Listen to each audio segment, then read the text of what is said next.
Welcome to the Theotherapist Podcast, where theologically trained licensed therapists share health and healing conversations. Join our host, Dr. Trice for conversations about real-life issues from both theological and therapeutic perspectives.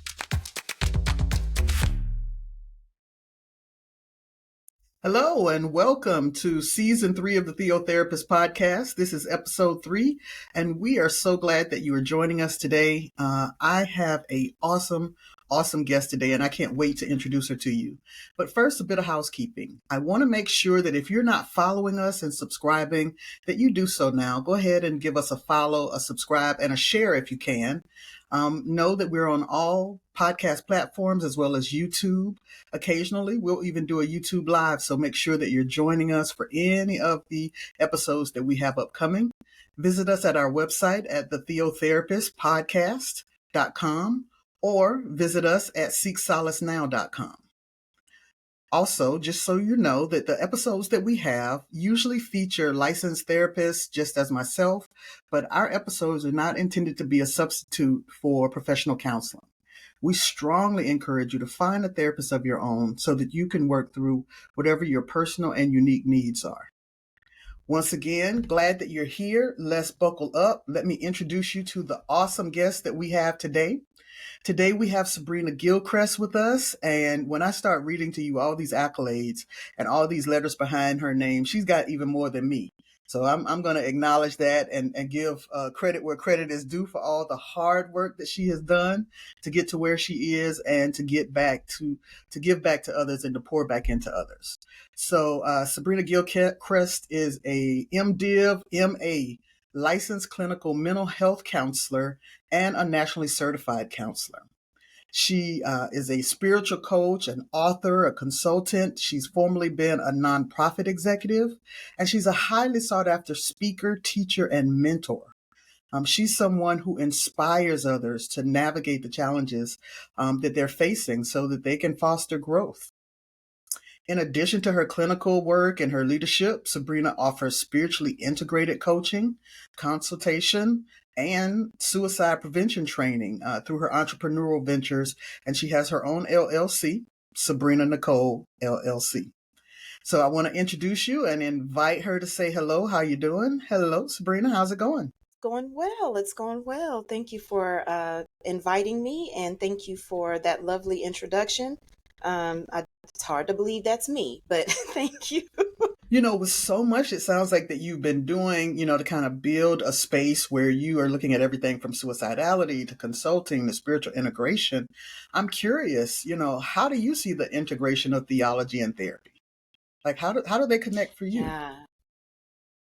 Yeah. I've been thinking a lot about that, and what I'll say is I believe theology and therapy intersect beautifully, even when it's not overt. When I think about theology, I say, thus saith Sabrina, which is my phrase that I use sometimes, that theology is really about exploring how the thread of divinity and the thread of humanity are woven together in this tapestry that we call God's excellent plan. So really, we're looking at how the divine and creation interact. What's the relationship?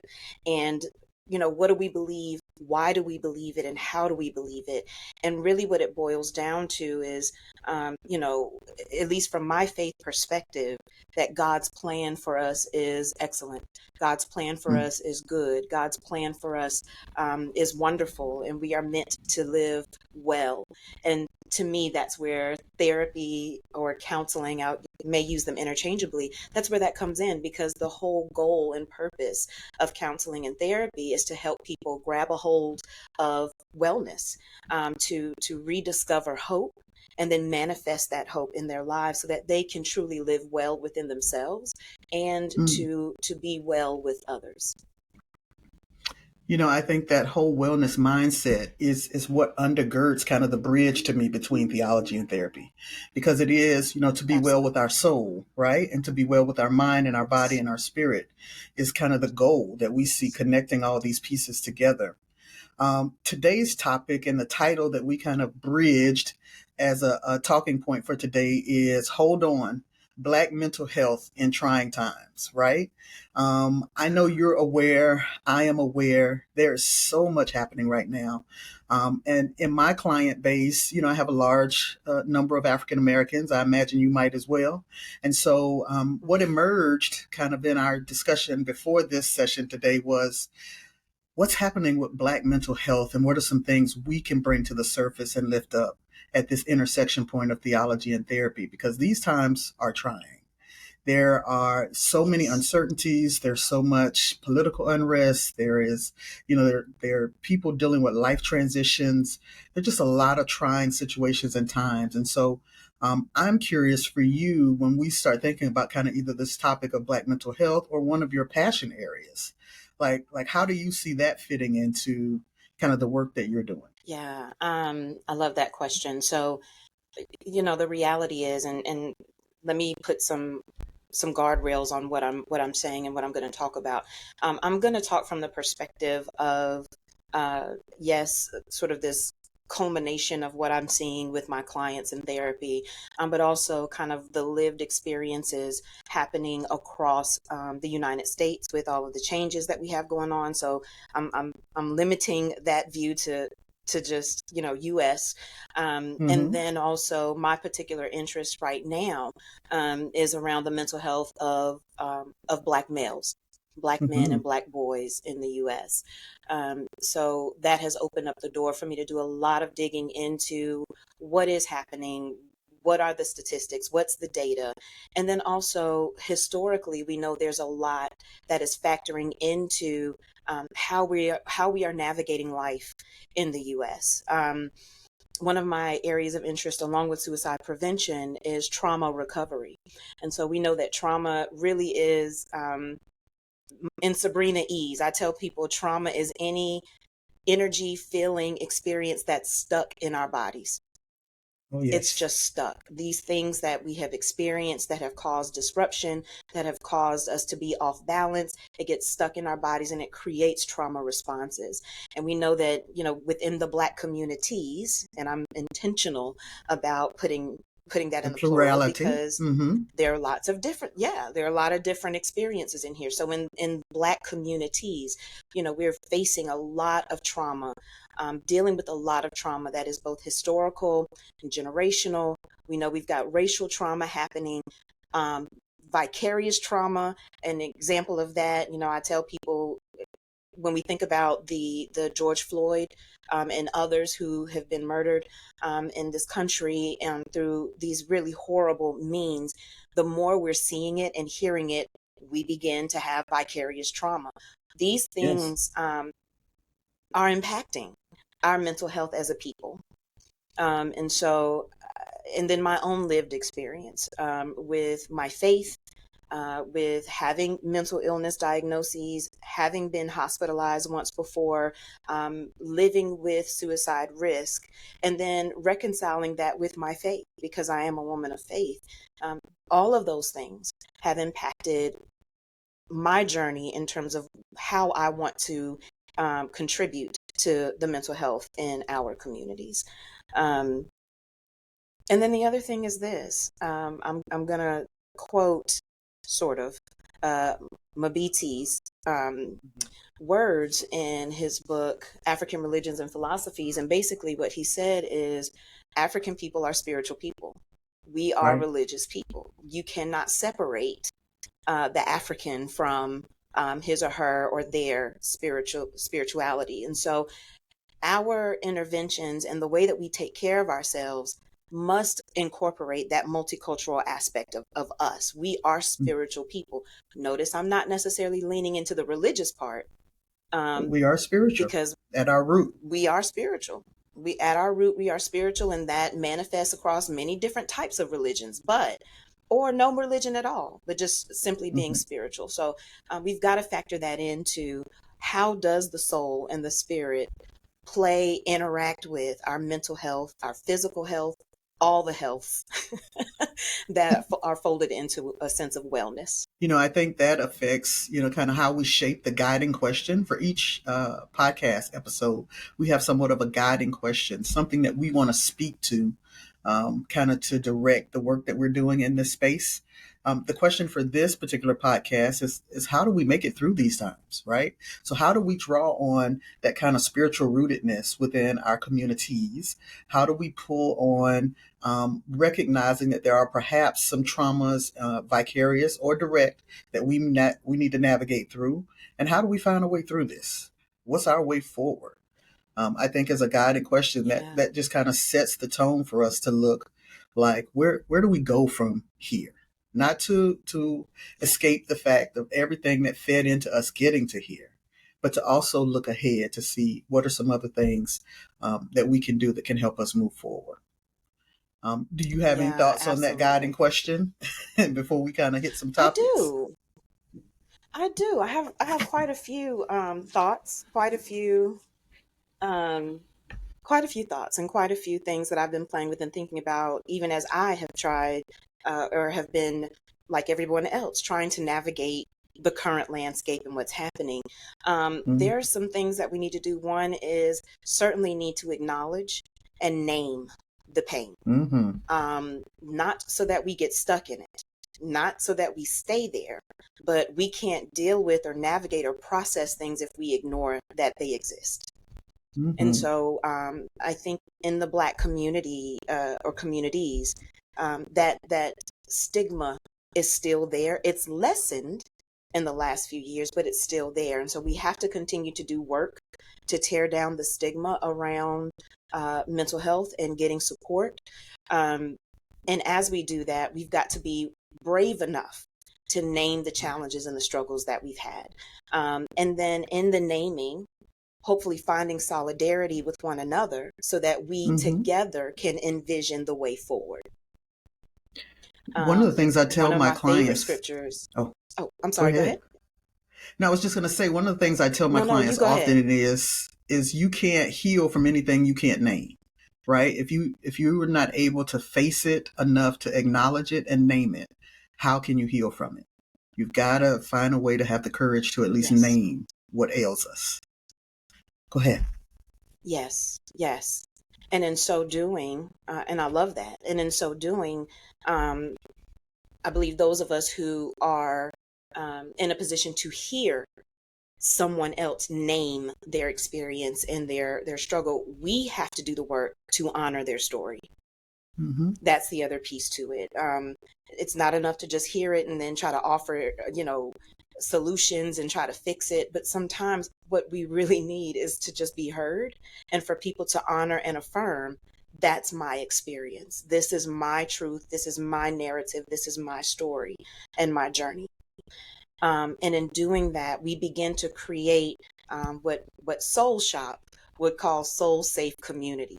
So we begin to create and curate these safe spaces where people can continue to be brave, continue to name and acknowledge what they've been going through and where they are right now, and then support one another. And that's where the solidarity comes in. Not that we're trying to out suffer each other, right? So I try to tell people as best you can, hold back from saying, girl, I know what you mean, because, and then you're offering your, sometimes everybody needs their space. Everybody needs their window of acknowledgement and honor in the healing process. Then standing in solidarity with one another. And then this new layer that I really have started leaning into around hope, which is coming together to envision together what the way forward is, where we're going. What would happen if we collectively develop the vision for our promised land? And this is why I love write the vision, make it plain. I'm really leaning into, we've got to write the vision, but we've got to write it collectively. There's got to be a collective vision, a collective way forward for us to really grab a hold to the hope for our communities, not just our individual lives, but our communities. And I think it's the doing things in isolation that I think just amplifies the fear and anxiety.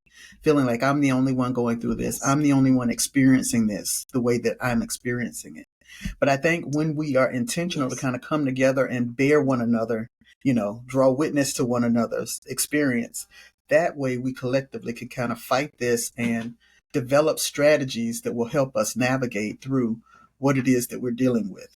And so I think it's really Absolutely. helpful for us to, just remember that we are not fighting this journey alone, right?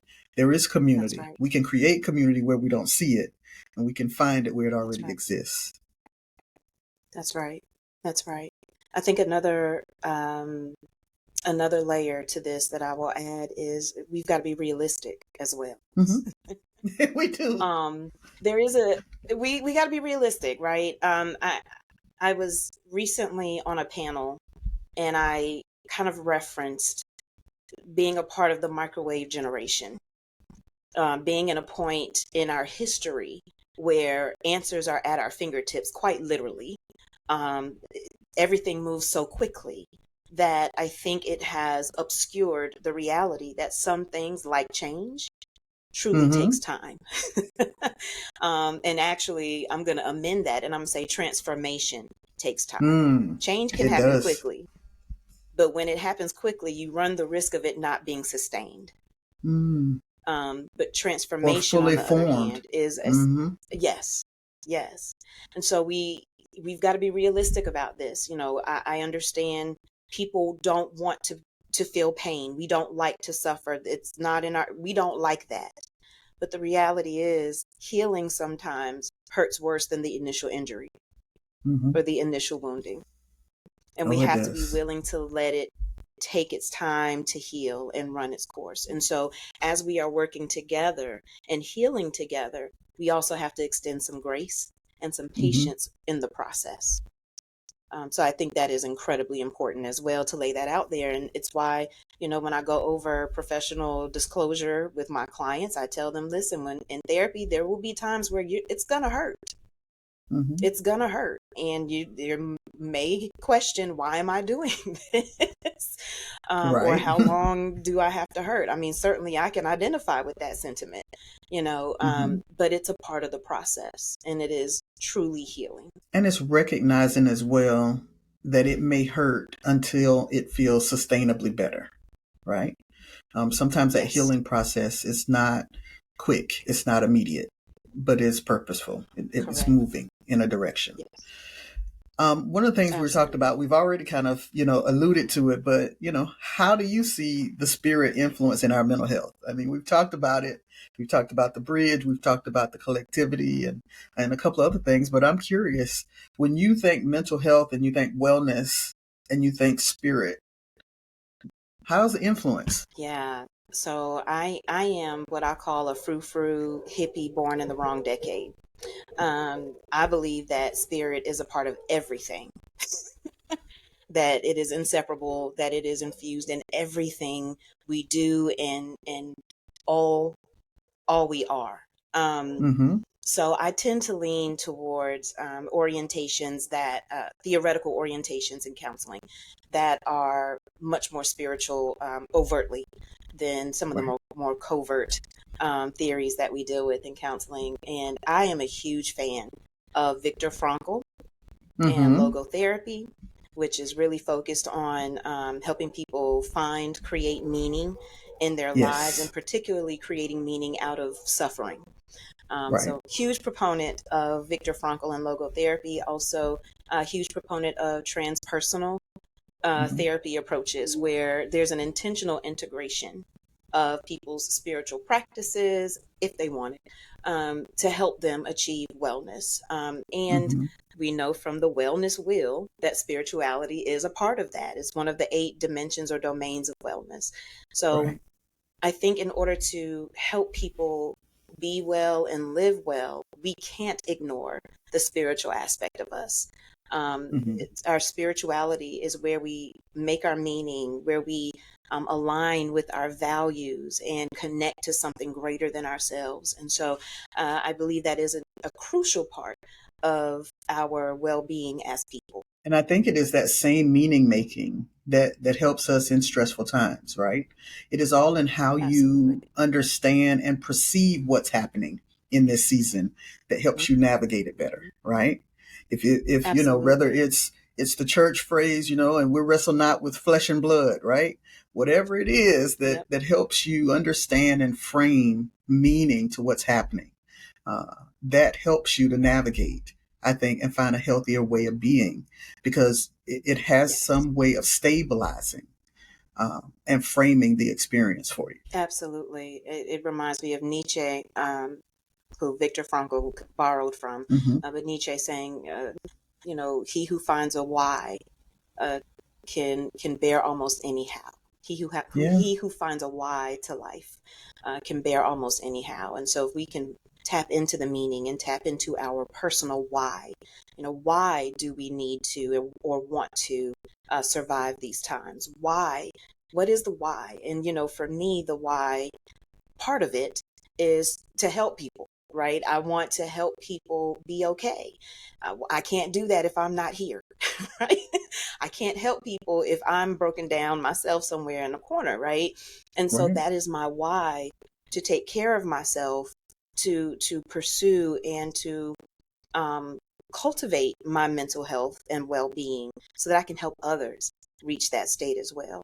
So that is a why, and that's definitely something we've got to do. We've got to tap back into our whys to keep on surviving and keep on pushing and navigating the challenges and the pain that's before us now. And then that's kind of speaks to the second topic we want to talk about today, which is protecting our mental health, particularly when things feel dark, when we do feel like this is suffering. And unfortunately, there may be times to come that feel even more like suffering, for what our Yes. experience is. And so when we think about Yeah. protecting our mental health, it is one, to have some sense of meaning and some sense of purpose to kind of what might be happening in life. But then if we get to a place of peace or contentment or wellness, how do we hold on? Like, what do we need to do to kind of Yeah. keep that space? Yeah. Yeah. I love that. Um, got a few thoughts about that as well. One of them is we've got to do, we've got to do a better job with our boundaries. Hmm. Um, it is easy to either um, be too open to all of the stimuli, all the information, all of the this, that, and the other that can bombard us. Or we Yes. can be way too closed off, which is, create some isolation for us, right? So I've been doing a lot of work with people around having healthier boundaries, learning how to say no, practicing saying no, even when it's uncomfortable, because no is a complete sentence, right? And the truth is, we are not infinite sources. I tell people all the time, I only know one person who was infinite and who is infinite, and it's not me. Exactly. And so right. And so I've got to learn how to close myself off so that I can build myself back up so that I can open myself up again, right? So there's this ebb and flow, and our boundaries are so important in that. The other thing that I believe we've got to do to protect our to protect our mental health and well-being is something that I call create our mental health first aid kit. Okay. So in the same way that we have a first aid kit for physical injuries and all of that, we need one for our mental health. So I tell people you need to have your call list, 2 to 3 people who are speed dial that you can trust, that you can Who will call pick on up? when you need some, yeah, who will pick up. And at least if they don't pick up, they'll call you back for real. And y'all got a signal 911, help me out, something. Um, but we all need somebody, right? And so for me, that's my therapist. I've got 2 best friends and my brother, Mm, and I will call them in a minute if I need, intervention, if I need right. that kind of support. The other thing that I tell people, because we take this for granted, you got to have some fun. You've got Absolutely. to incorporate leisure in your life, and you've got to incorporate rest in your life. I have a friend, uh, Canby Swan. I don't think she would mind me naming her. Canby Swan used to say all the time, rest is an act of war. So So I I love that. think in the hustle and bustle, yeah, in the hustle and bustle of life, we get moving and we get going, and we are overworked in a lot of respects and Mhm. have not returned to a place of getting good rest, right? So if we're going to protect our peace, we've got to rest, we've got to have some fun. As crazy and as however you want to describe what's happening in the world today, you got to give yourself a break. I tell people, go watch you a funny movie, Mm-hmm. find a funny TikTok, do something, make yourself Yeah. laugh, give yourself a chance. Color in a coloring book, go run and do cartwheels like a kid, do something No. that's just play and it's just fun. Yeah. It's so interesting. I'm starting to That's see, so even on important. my social media, that they're doing days here like adult recess or adult field day, to try to get us back out and reconnected to self and the joy that came with play, for us as children. And so I'm Yes. so encouraged by that. One of the things Mm. I often tell my clients, and I have a lot of people who have a lot of demanding roles or leadership roles, and I often tell them, you need a space where you don't have a role or responsibility. You need a space where you're Yes. not a thing to someone. You're not a mother, you're not a daughter, you're not a Yes. husband, you're not a wife, you're not the minister, you're not the manager. You have a space where you are just you. And you can take that and try to reconnect with self. You kind of like reclaim the Yes. anonymity of just being a good steward of self. Yes. Yes. I love that.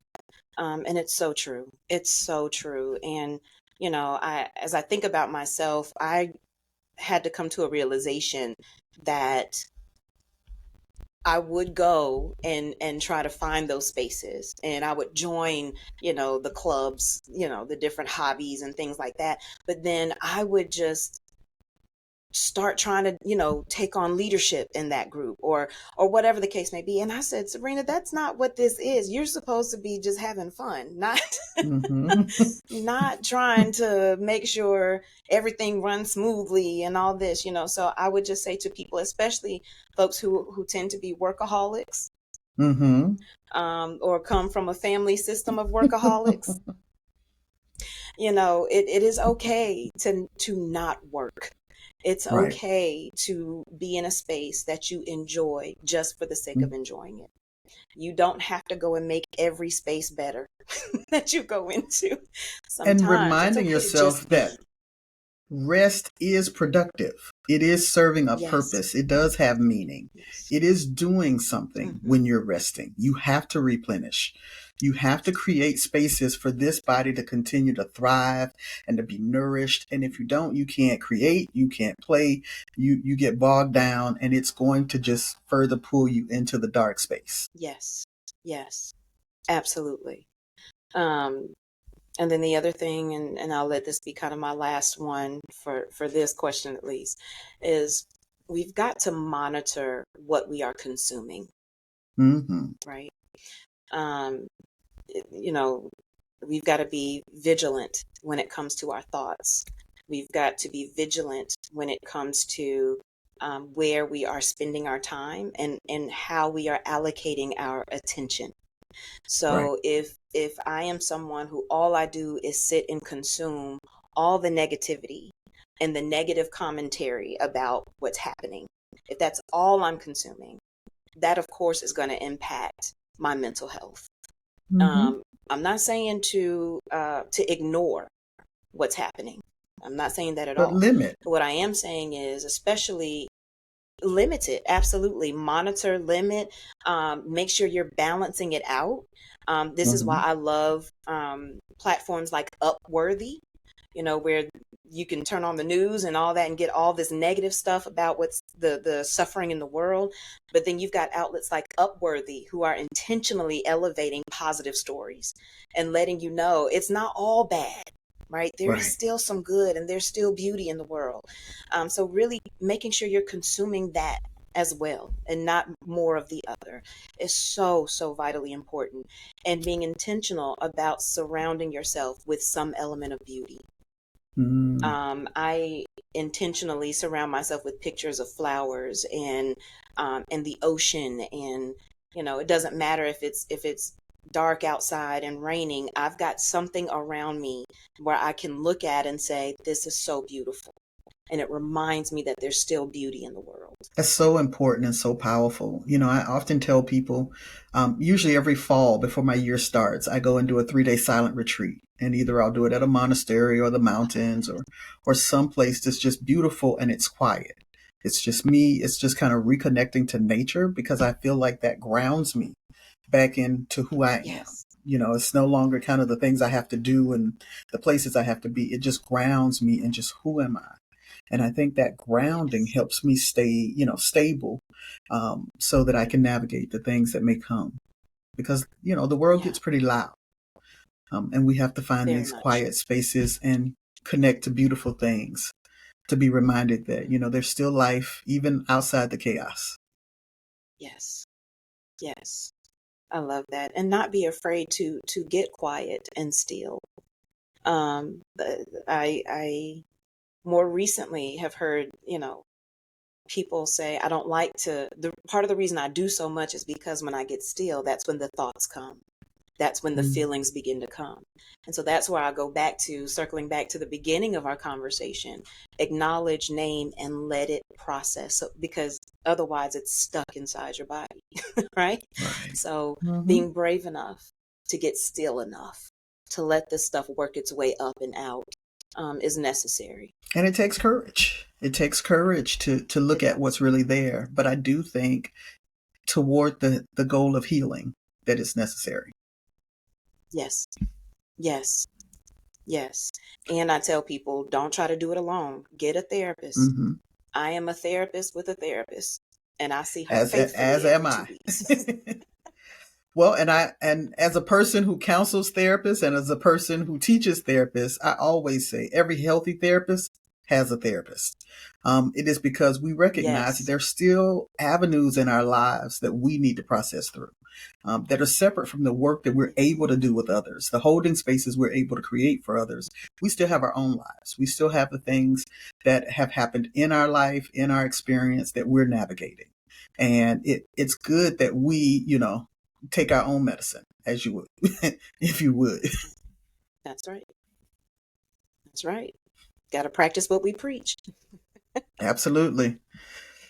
I'm my own good client. So, one other topic I want us to talk about before we kind of draw to a near end, although we're just kind of going where we need to go.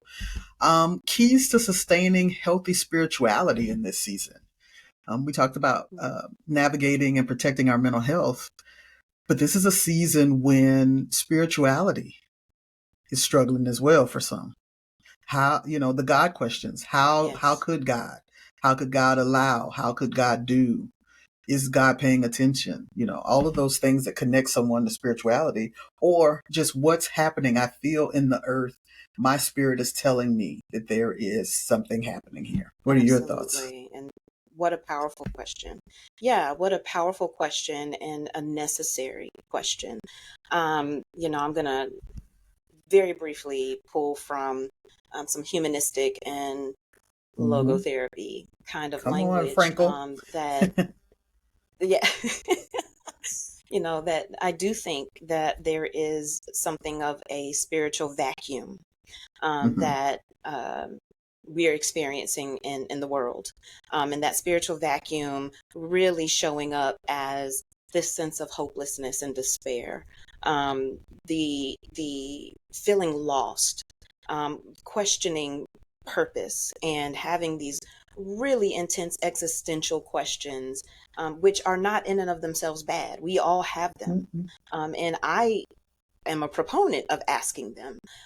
But I think part of what we've got to do to protect our spirituality is recognize that even that is a part of our spirituality.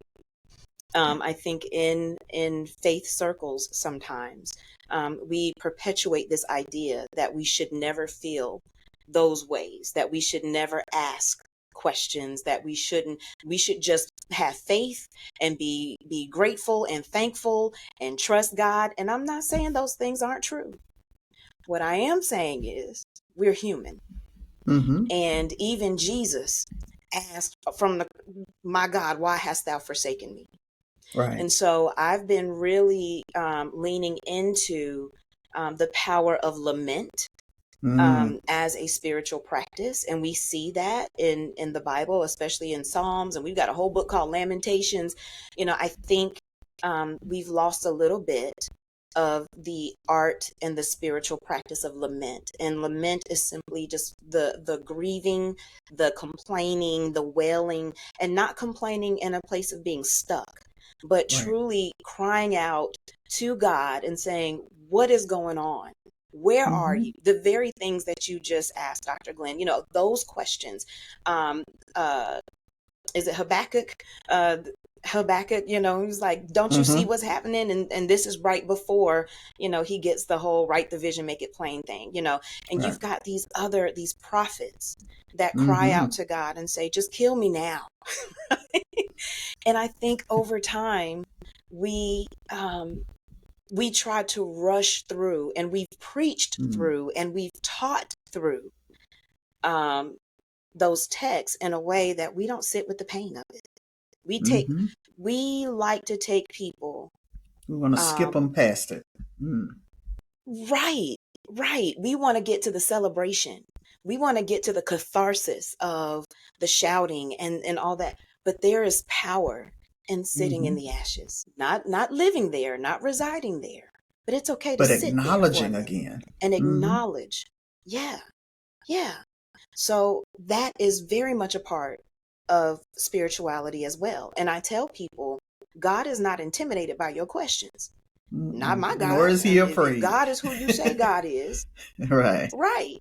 And so I tell people it's okay to rage. Now I'm not saying to go and be all disrespectful. Watch because that blasphemy. God is still God. Right. But it is God okay can handle your anger. Yes. And it's okay to say, I'm angry with you.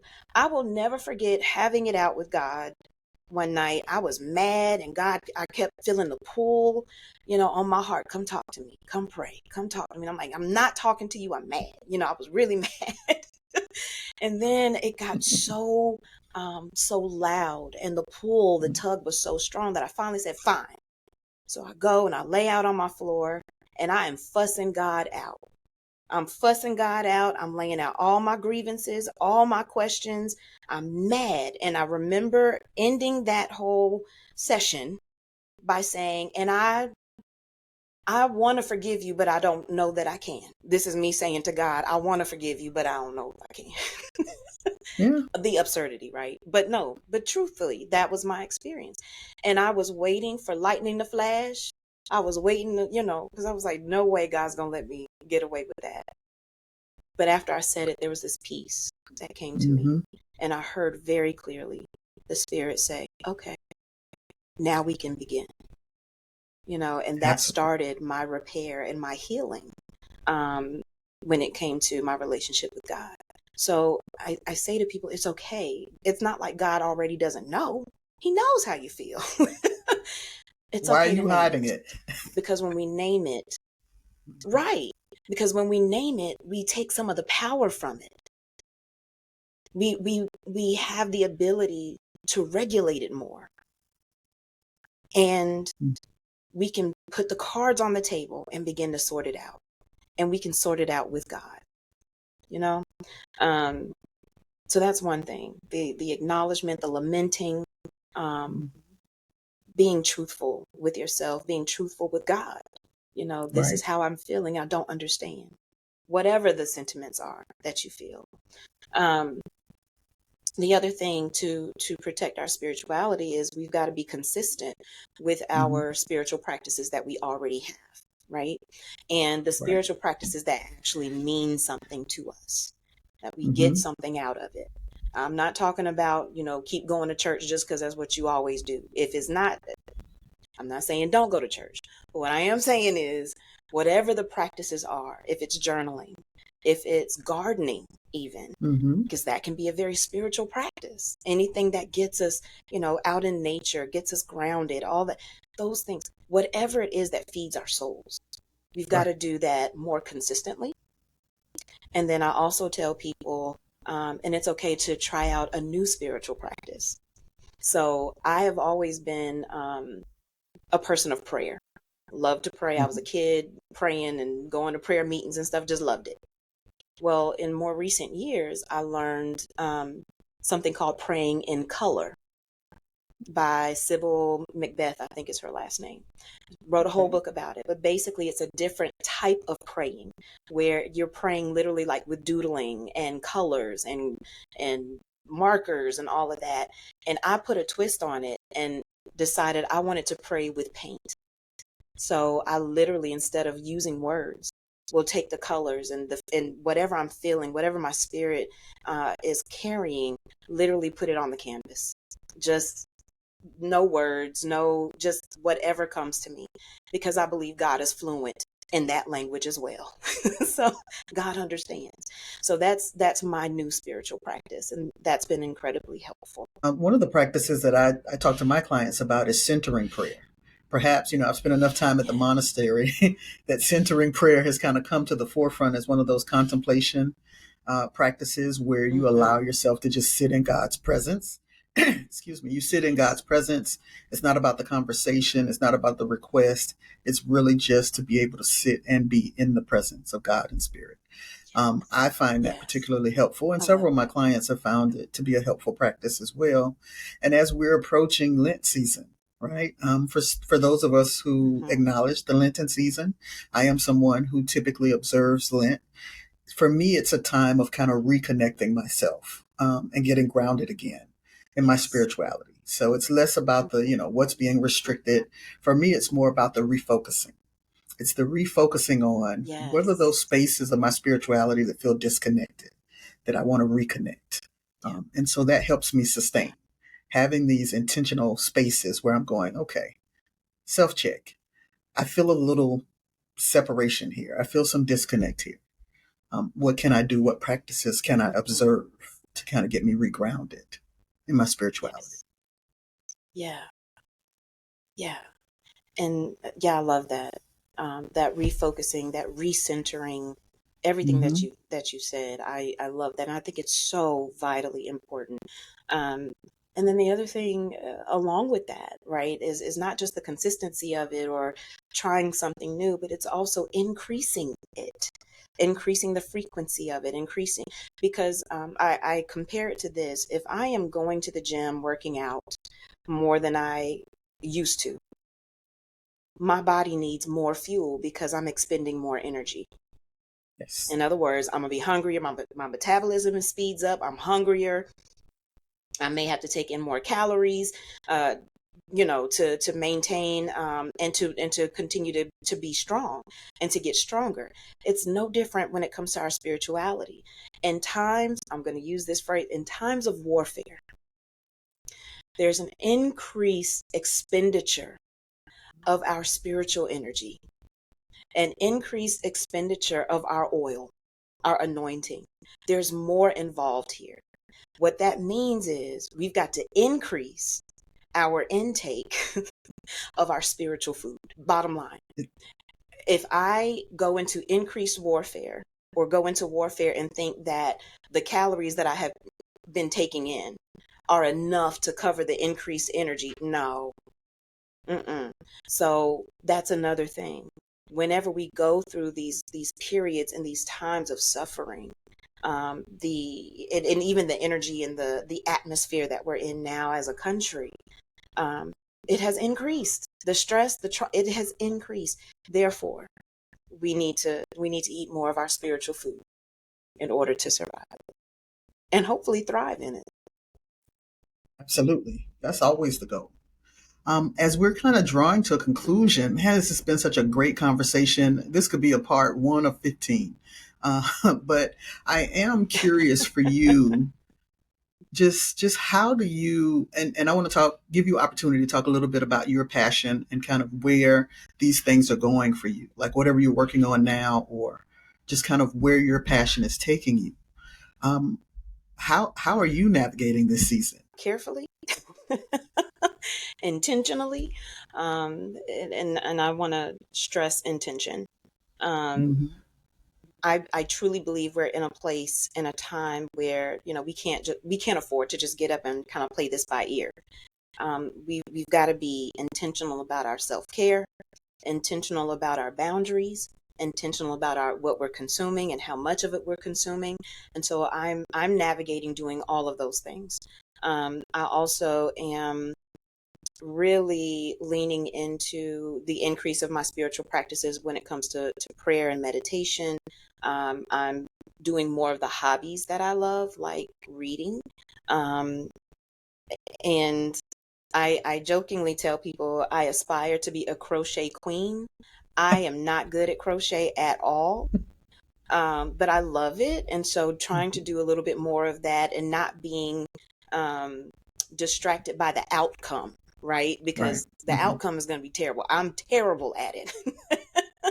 But just But the the process and process. the relaxation. Yeah, just enjoying the process of crocheting. So leaning into those hobbies, resting, being intentional about laughing.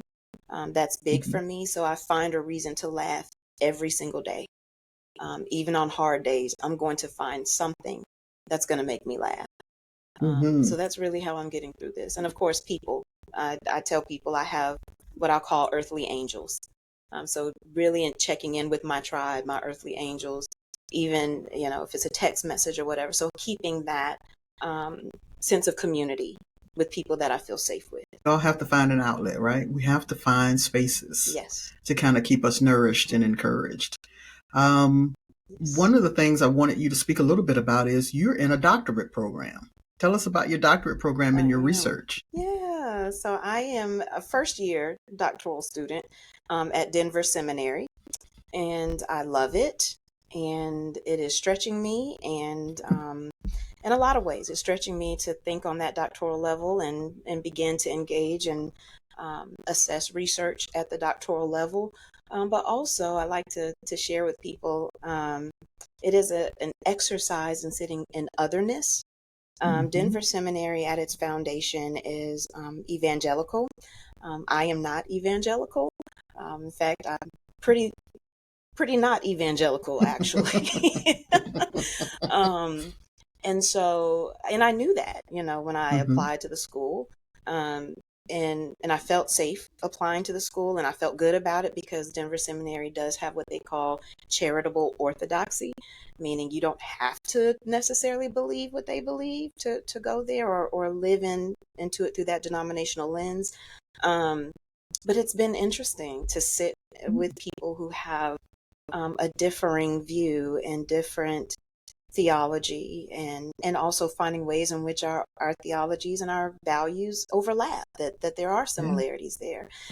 So that's been a sort of parallel process for me, growing and learning to sit in that. Um, but my PhD is in counselor education and supervision, which on Hmm. its face is really about preparing me to prepare clinicians, and also conducting research and doing some leadership in the field of professional counseling.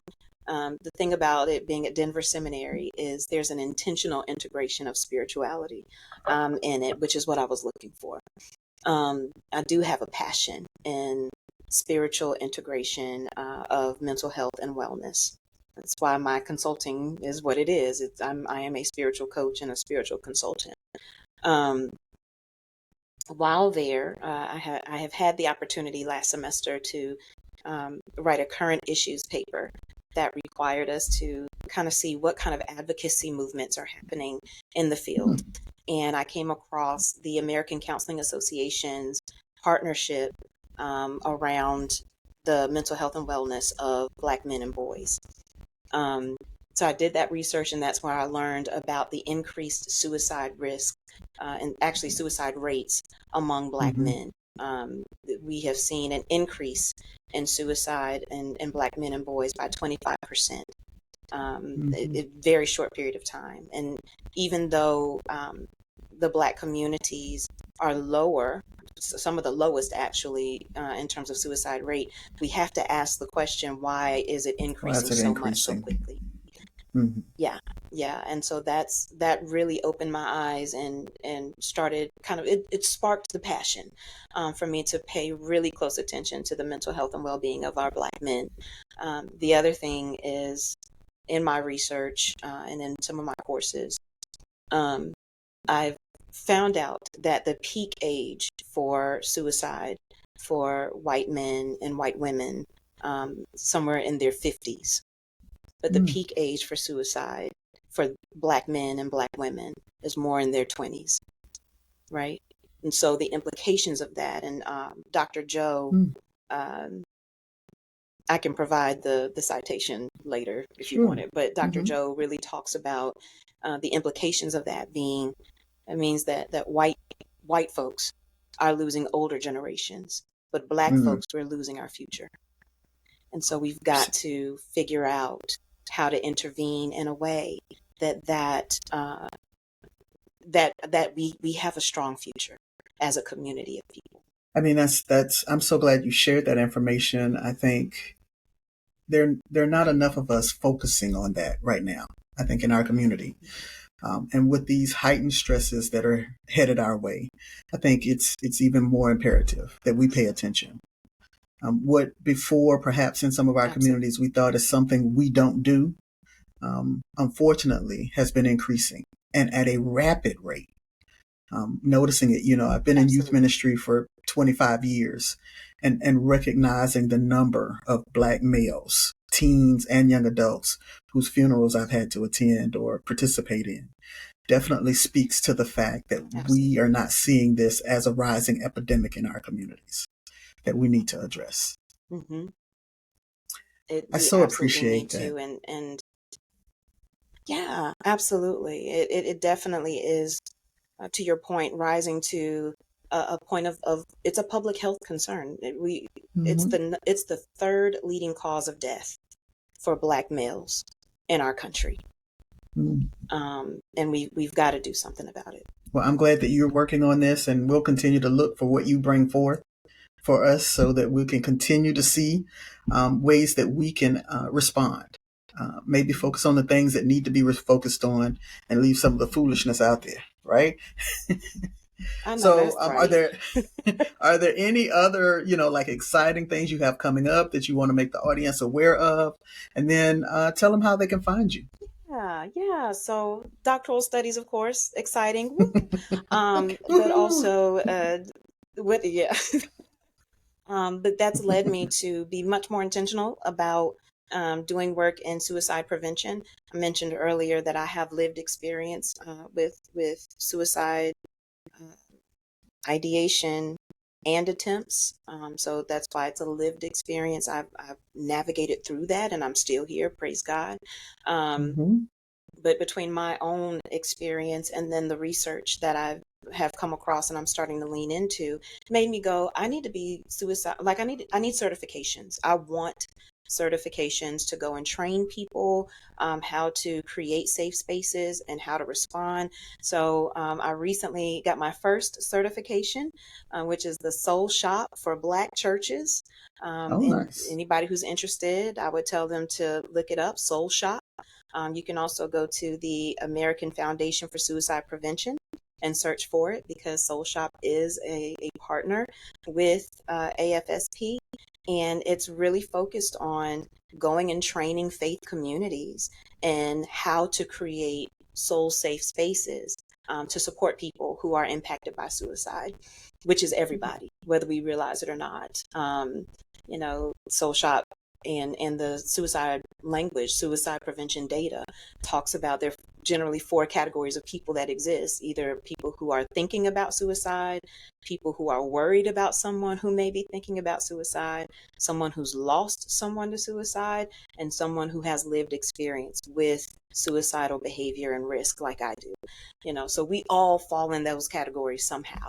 Um, Right. and Soul Shop is about prepping people and prepping faith communities to offer support around suicide prevention. So I'm excited. Got my first certification. Anybody wants training, holla at me. I would love to come to, your communities, your faith communities, your groups. I would love to come and train and talk through and teach people about creating those soul safe communities. Um, and then the last thing I'll share in terms of exciting movements happening is, of course, my platform, Sabrina Nichole, LLC, doing many more speaking engagements, which I love. training, seminars, facilitation of groups. And so just doing big things there. And I would encourage people to check out my website, thesabrina.nichole.com. And Nichole is spelled with an H. So it is literally TheSabrinaNichole.com. TheSabrinaNichole.com. That website gives information about me, about the work that I do, but it's also a great way to connect to the resources I provide via YouTube and also blogs and podcasts and all that stuff. And people can also book me there and send any general inquiries about work and resources that I have. Awesome. Sabrina, thank you so much for being with us today. This was an awesome conversation, much needed conversation. And I hope that people will continue to revisit this particular podcast to keep reflecting on the nuggets that kind of came to the surface today. I hope that they'll also reach out to you so that they can book you and they can connect with you in different ways. And if you happen to be in the Charlotte, Mecklenburg area, you might be able to find her. I don't know. She might be in these streets, as they say. Yes. So thank you so much. So glad that you were here for this episode of the Theotherapist Podcast. Thank you all for listening. Take care of yourself and be well. Theotherapist Podcast, real talk at the intersection of theology and therapy. Check out Dr. Glenn's new journal series titled Brain Dump Journals for the Busy, available on Amazon. Visit our websites for more information at thetheotherapist.com or catriceglenn.com.